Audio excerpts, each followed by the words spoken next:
Perfect blue এমন একটা anime যেটা আজ থেকে প্রায় 27-28 বছর আগে রিলিজ হলেও এখনও বেশ পপুলার এনিমে।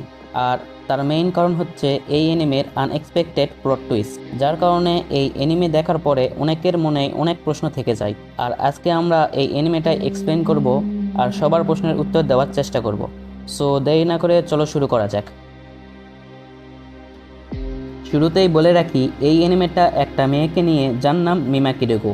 আর মিমা চ্যাম গ্রুপের একজন পপ আইডল ছিল, কিন্তু হঠাৎ করেই সে সিদ্ধান্ত নেয় যে সে এই গ্রুপটা ছেড়ে দিবে আর এরপর থেকে সে অ্যাক্টিং করা শুরু করবে। আর তারপর থেকেই তার সাথে অদ্ভুত কিছু ঘটনা ঘটতে থাকে, যার ফলে তার লাইফে প্রচুর সমস্যা দেখা দেয়। মুভির শুরুতেই মিমা পারফর্ম করতে করতে একটা অ্যানাউন্সমেন্ট করতে যায়, আর তখনই সেখানে থাকা কিছু লোক উল্টাপাল্টা ব্যবহার করতে শুরু করে। আর সেখানকার একজন গার্ড তাদের শিক্ষা দিতে যায় এবং তার সাথে বাকি সবাই মিলে তাদের পিছনে লাথি মেরে তাদের বের করে দেয়।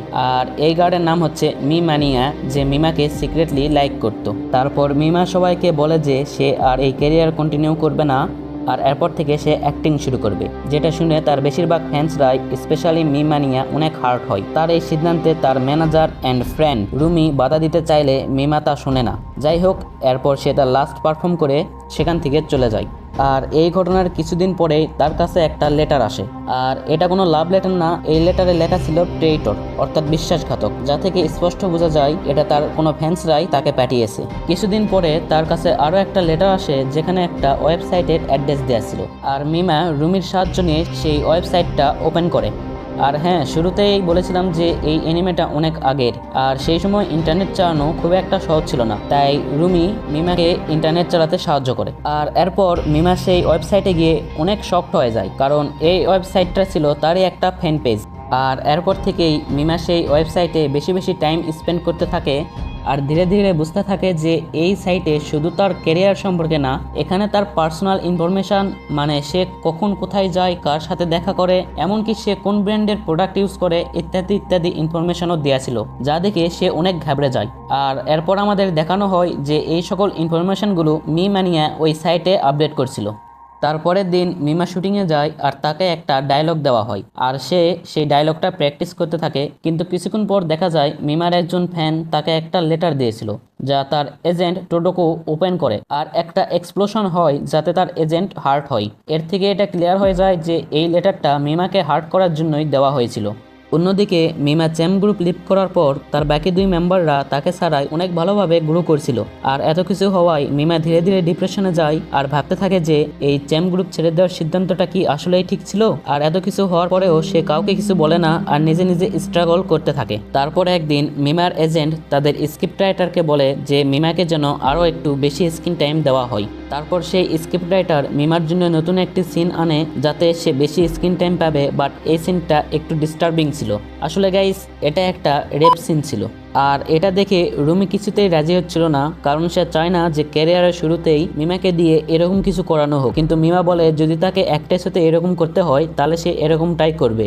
এরপর সে ট্রেনে ট্রাভেল করছিল, আর সেই ট্রেনের জানালায় সে তার ওল্ড সেলফ, অর্থাৎ জে পপের মিমাকে দেখে, যে তাকে বারবার বলছিল যে তার এই সিনের জন্য না করে দেওয়া উচিত ছিল। এরপর আমাদের স্টুডিওর ভিতরে দেখানো হয় যেখানে তারা সেই সিনটা শ্যুট করছিল, আর মিমা সেখানে আনকমফোর্টেবল ফিল করছিল, কিন্তু কোনো রকমে তারা সিনটা শ্যুট করে। আর এরপর থেকেই মিমার সিচুয়েশান আরও খারাপ হচ্ছিল, আর সে ভিতর থেকে একদম ভেঙে গিয়েছিল, কিন্তু কাউকে কিছু বলতে পারে না। সে সব জায়গায় তার ওল্ড সেলফকে ইমাজিন করতে থাকে, যে তাকে বারবার বলতে থাকে যে তার জে পপ ছেড়ে অ্যাক্টিংয়ে আসা একদমই উচিত হয়নি। কিছুদিন পর তার সেই সিনটি পাবলিশ করা হয়, যার ফলে অনেকেই তার নামে অনেক উল্টাপাল্টা কথা বলছিল। আর এইদিকে মিমানিয়া সেই ওয়েবসাইটে লিখেছিল যে আমাকে সাহায্য করো, আমি এটা করতে চাইনি, এগুলো সবই তাদের দোষ, তারা আমাকে দিয়ে এরকমটা করিয়ে নিয়েছে। এরপরের সিনে আমরা সেই স্ক্রিপ্ট রাইটারকে দেখি যে পার্কিং প্লেসে দাঁড়িয়ে ছিল, আর ঠিক তখনই সে একটা গান শুনতে পায়। আর কিছুক্ষণ পরে লিফট খুলে যায়, আর আমরা ভিতরে দেখি একটা মিউজিক প্লেয়ার থেকে সেই গানটা প্লে হচ্ছিল। আর একটু পর আবারও লিফটের দরজা খুলে যায়, আর আমরা ভিতরে দেখি সেই রাইটারের লাশ পড়ে আছে, আর তার দুই চোখ তুলে নেওয়া হয়েছে। এরপর আমরা মিমাকে দেখি যে আবারও কিছু ডিস্টার্বিং সিন শ্যুট করছিল, আর অন্যদিকে চ্যাম গ্রুপের বাকি দুইজন পারফর্ম করছিল। আর তখনই হঠাৎ করে তাদের মাঝে মিমা চলে আসে, যাকে দেখে মিমানিয়া সহ বাকি সকলেই অবাক হয়ে যায়। এরপর মিমার সেই সিনগুলি পাবলিশ করা হয়, আর এতে মিমানিয়া অনেক হার্ট হয়। সে সবগুলো ম্যাগাজিন কিনে নিজের কাছে রেখে দেয়। আসলে সে চাচ্ছিল না যে তার পছন্দের আইডলকে কেউ এভাবে দেখুক। আর এরপর থেকে মিমার মেন্টাল হেলথের আরও ডাউনফল শুরু হয়। এরপর মিমা রুমির সাথে এই ব্যাপারগুলো নিয়ে কথা বলছিল আর রুমি তাকে মোটিভেট করার ট্রাই করছিল, কিন্তু হঠাৎ করে সিন কাট হয়ে যায় আর সে নিজেকে শুটিংয়ের মাঝে আবিষ্কার করে। এরপর আমরা বুঝতে পারি যে মিমা রুমির সাথে কখনো দেখাই করেনি, আর এতক্ষণ ধরে যা হচ্ছিল তা মিমার ইমাজিনেশন ছিল। আসলে তার অবস্থা এতটাই খারাপ ছিল যে সে বুঝতেই পারছিল না কোনটা রিয়েল আর কোনটা ইমাজিনেশন। এরপর আমরা সেই ক্যামেরাম্যানকে দেখি যে মিমার সেই সিনগুলো শ্যুট করেছিল। আর একটু পর একজন পিজা ডেলিভারি করতে আসে আর সে ওই ক্যামেরাম্যানকে খুন করে দেয়, আর এই ডেলিভারি ম্যান ছিল মিমা নিজেই। এরপর হঠাৎই মিমার চোখ খুলে যায় আর সে নিজেকে নিজের রুমে আবিষ্কার করে, আর সে মনে করে এটা শুধু একটা দুঃস্বপ্ন ছিল। কিন্তু একটু পরেই তার এজেন্ট তাকে ফোন করে বলে যে সেই ক্যামেরাম্যানের খুন হয়ে গেছে। যা শুনে মিমা অনেক ভয় পেয়ে যায় আর সে তার আলমারি খোলে। তখনই ভিতর থেকে সেই রক্তমাখা ডেলিভারি ম্যানের ড্রেস দেখতে পায়, আর এরপর তার বিশ্বাস হয়ে যায় যে এই খুনটা সেই করেছিল। এরপর আমরা মিমাকে আবারও শুটিংয়ের মাঝে দেখি যেখানে একটা মার্ডারের সিন চলছিল, আর তখনই মিমা সেন্সলেস হয়ে যায়। আর যখন তার চোখ খুলে সে তার সামনে একজন সাইকিয়াট্রিস্টকে দেখতে পায় যে তাকে বিভিন্ন প্রশ্ন করেছিল, আর মিমা সেগুলোর অ্যান্সার দিচ্ছিল। তারপর সেই সাইকিয়াট্রিস্ট বাইরে থাকা কিছু অফিসারদের বলে যে মিমার এমপিডি অর্থাৎ মাল্টিপল পার্সোনালিটি ডিসঅর্ডার আছে, আর সেই খুনটা মিমার অন্য পার্সোনালিটি করেছে। আর এরপর আমরা চারপাশ থেকে তালির শব্দ শুনতে পাই। আসলে গাইস এই সিনটাও শুটিংয়ের মাঝেই ছিল, যেটা মিমা খুব ভালোভাবে অ্যাক্টিং করেছিল বলে সবাই খুব খুশি ছিল। এরপর মিমা চেঞ্জিং রুমে যেতে থাকে, আর তখনই সেখানে মিমা নিয়া তার উপর অ্যাটাক করে দেয় আর বলে যে তুমি আসল মিমা হতেই পারো না। আসল মিমা তো সেই যে পপ আইডল মিমা ছিল যাকে সবাই লাইক করত, আর সে মিমাকে বলে যে সে তাকে একদম মেরে ফেলবে যাতে সে সেই যে পপ মিমার ইমেজ খারাপ করতে না পারে। এরপর তাদের দুজনের মধ্যে ধস্তাধস্তি শুরু হয় আর মিমা মিমানিয়াকে খুন করে দেয়। একটু পরে সেখানে রুমি চলে আসে আর মিমা তাকে সবকিছু খুলে বলে, কিন্তু মিমা যখন ভিতরে যায় তখন তারা অনেক অবাক হয়ে যায়, কারণ ভিতরে কোনো কিছুই ছিল না। তারপর রুমি তাকে বলে যে হয়তো স্ট্রেসের কারণে সে এসব উল্টাপাল্টা জিনিস ইমাজিন করছে, আর রুমি তাকে নিয়ে মিমার রুমে চলে যায়। ফিরে এসে মিমা তার এজেন্টকে ফোন করে, আর আমরা দেখি কেউ একজন মিমার এজেন্টকে খুন করে রেখেছে, আর তার একটু পাশেই মিমানিয়ারও লাশ ছিল যাদেরকে প্রায় একইভাবে মারা হয়েছে। আর এরপর মিমা আশেপাশে ভালোভাবে দেখে বুঝতে পারে যে এটা তার রুম না, এই রুমটা তার রুমের একদম কপি। আর তখনই তার সামনে জেপপ মিমার ড্রেস পরে রুমি চলে আসে, আর সে নিজেকে জেপপ মিমা বলে দাবি করছিল। একটু পর রুমি মিমার উপর অ্যাটাক করে দেয়, কিন্তু সে সেখান থেকে বেরিয়ে চলে যায় আর রুমিও তার পিছনে ছুটতে থাকে।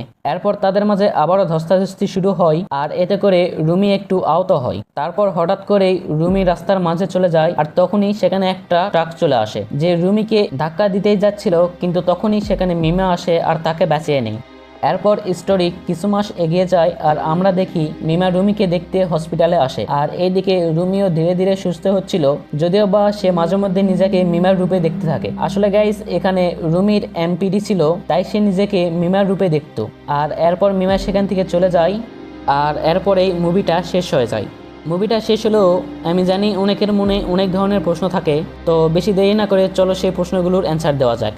আসলে গাইস এখানে ধারণা করা হচ্ছে যে রুমি আগে একজন পপ আইডল ছিল, অথবা সে একজন পপ আইডল হতে চেয়েছিল কিন্তু হতে পারেনি। এরপর যখন মিমার সাথে তার দেখা হয় তখন সে মিমার মাঝে নিজেকে দেখতে পেত, কিন্তু হঠাৎ করেই যখন মিমা তার ক্যারিয়ার ছেড়ে দেয় তখন রুমি খুব হার্ট হয়। এরপর যখন মিমা রেপ সিনের জন্য রাজি হয়ে যায় তখন রুমি প্রচুর কান্না করে। আসলে গাইস এই সিনটা তাকে এতটাই হার্ট করেছিল যে তার মাঝে এমপিটি দেখা দেয়, আর এরপর সে মিমানিয়ার হেল্প নেয় সেই ওয়েবসাইটটি রান করার জন্য। এরপর সেই স্ক্রিপ্ট রাইটারের খুনও রুমি নিজেই করেছিল। আর তোমাদের হয়তো মনে আছে যে চ্যাম গ্রুপ পারফর্ম করার সময় সেখানে মিমা চলে আসে, যাকে দেখে মিমানিয়া সহ অনেকেই অবাক হয়ে যায়। এটা যদি কোনো ইমাজিনেশন হতো তাহলে সেটা সবাই দেখতে পেত না। আসলে এখানে মিমার ড্রেস পরে রুমি নিজেই পারফর্ম করতে এসেছিল, যাকে দেখে সবাই অবাক হয়ে গিয়েছিল। আর এরপর সেই ক্যামেরাম্যানের খুন খুব সম্ভবত মিমা নিজেই করেছিল, আর একটু পরে নিজের রুমে এসে ঘুমিয়ে পড়ে। এদিকে রুমিও মিমানিয়াকে ইউজ করার পর তাকে মেরে ফেলে, সাথে মিমার এজেন্টকেও মেরে ফেলে। আশা করছি তোমরা বুঝতে পেরেছো, আর এরপরেও যদি কোনো প্রবলেম থাকে তাহলে কমেন্টে বলে যাও, আমি সেগুলোর অ্যান্সার দিয়ে দিব।